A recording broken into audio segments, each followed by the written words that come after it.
Assalamualaikum warahmatullahi wabarakatuh. Perkenalkan, kami dari kelompok 2. Kami di sini akan mempresentasikan progres proyek 3 kami yang berjudul Sigarop, yaitu sistem peringatan dini banjirop berbasis IoT dan machine learning untuk Desa Eretan Kabupaten Indramayu. Sebelumnya perkenalkan, nama saya Muhammad Malik Hakim Argadirja dengan NIM 2307072. Lalu teman saya, Perkenalkan, nama saya Nur Fajrina Putri dengan NIM 2307075. Perkenalkan, saya Gita Najwa Darmawan dengan NIM 2307055. Banjirop merupakan salah satu permasalahan yang sering terjadi di wilayah pesisir Kabupaten Indramayu. Fenomena ini disebabkan oleh pasang air laut yang dapat menggenangi permukiman warga dan mengganggu aktivitas masyarakat.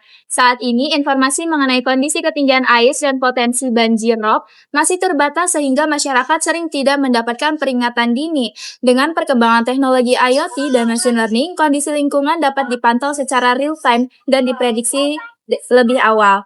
Oleh karena itu, dikembangkan sistem Sigarop, sistem prediksi banjirop yang mampu memantau ketinggian air serta memprediksi potensi banjirop melalui platform web yang dapat diakses oleh masyarakat maupun petugas. Rumusan masalah pertama, bagaimana merancang sistem monitoring banjirop berbasis IoT. Kedua, bagaimana memanfaatkan data sensor dan data cuaca untuk memprediksi banjirop. Ketiga, bagaimana menyajikan informasi kondisi pesisir yang mudah dipahami oleh masyarakat dan petugas. Batasan masalahnya, yang pertama, sistem difokuskan pada monitoring dan prediksi banjirop. Kedua, perangkat IoT menggunakan ESP32 dan sensor ketinggian air. Tiga, data cuaca menggunakan API BMKG. Keempat, sistem berupa aplikasi untuk masyarakat dan web untuk petugas. Kelima, implementasi fokusnya pada wilayah pesisir Kabupaten Indramayu. Tujuan dan manfaat, tujuannya mengembangkan sistem monitoring ketinggian air berbasis IoT, mengembangkan model machine learning untuk prediksi banjirop, menyediakan platform web untuk informasi kondisi pesisir. Manfaatnya bagi masyarakat mendapatkan informasi kondisi pesisir secara cepat, mendapatkan peringatan dini potensi banjirop, bagi petugas, mempermudah monitoring kondisi ketinggian air, dan mendukung pengambilan keputusan dalam mitigasi banjir rob. Baik, selanjutnya saya akan menjelaskan tentang alur kerjanya.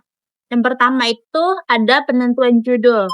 Jadi penentuan judul itu ada, yang pertama itu diskusi tim, yang kedua itu identifikasi masalah, yang ketiga itu brainstorming ide, yang keempat itu evaluasi dan seleksi, dan yang terakhir itu penetapan judul.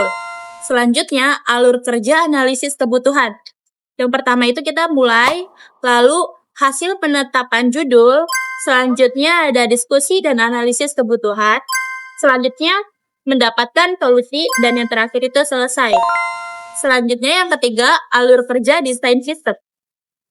Yang pertama, itu mulai, lalu pembagian job desk, lalu job desk, dapat job desk masing-masing, selanjutnya pembuatan desain awal, selanjutnya diskusi progres awal, lalu desain awal selesai, lalu diskusi hasil, selanjutnya ada sesuai. Kalau misalkan tidak sesuai, itu balik lagi ke pembuatan desain awal. Sedangkan kalau misalkan sudah sesuai, lanjut ke desain lanjutan. Selanjutnya, habis dari desain lanjutan, itu ke diskusi progres lanjutan, lalu ke desain lanjutan selesai, lalu diskusi hasil. Setelah itu, apakah sesuai dan tidak sesuai. Kalau misalkan belum sesuai, itu balik lagi ke desain lanjutan. Sedangkan jika sudah sesuai, itu selesai selanjutnya. Lalu, yang terakhir itu ada alur kerja evaluasi.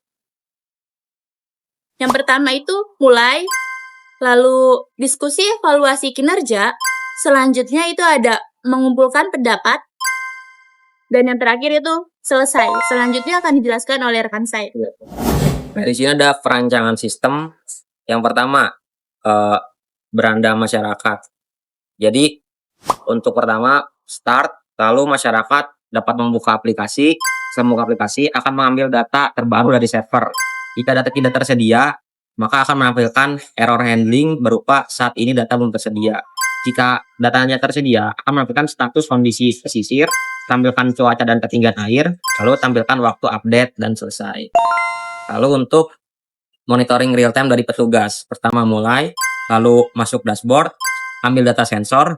Jika sensor online, tampilkan data ketinggian air, tampilkan suhu dan kelembaban, tampilkan grafik 24 jam dan selesai. Tapi jika sensor offline, tampilkan status offline.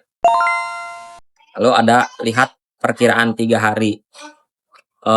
Warga mengklik menu perkiraan, request data prediksi.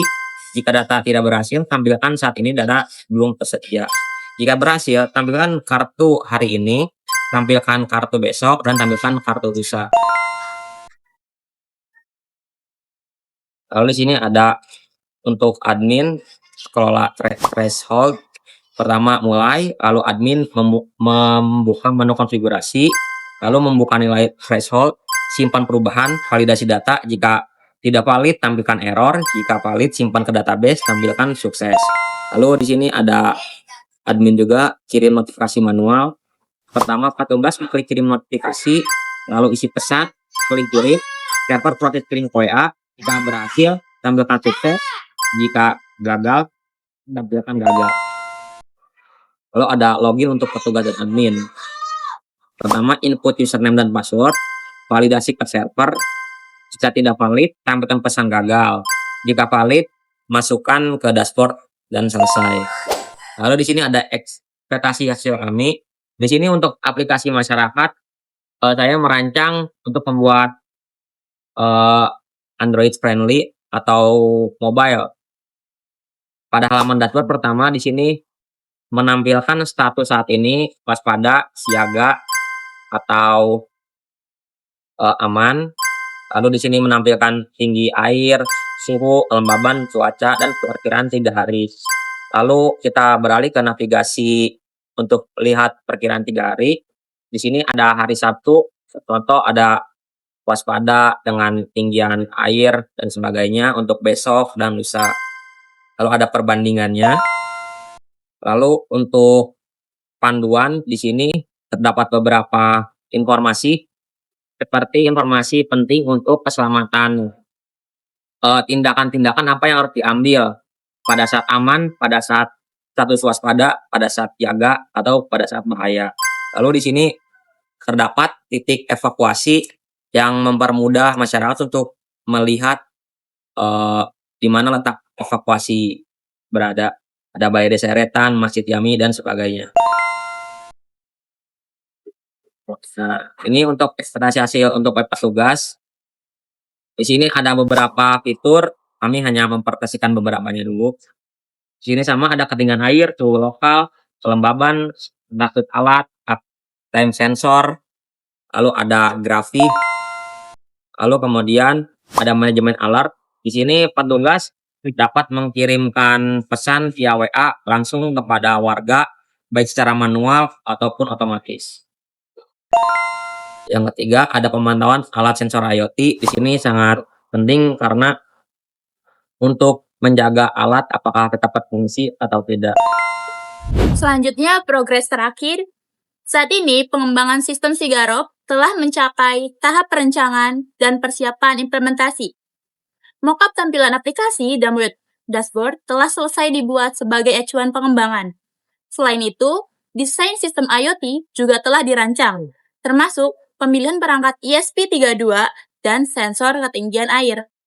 Tahap selanjutnya adalah proses implementasi, yaitu pembuatan website atau web dashboard dan aplikasi, serta integrasi dengan perancangan IoT untuk pengambilan data secara real-time. Oke, cukup sekian presentasi dari kami. Lebih-lebihnya dimaafkan. Assalamualaikum warahmatullahi wabarakatuh.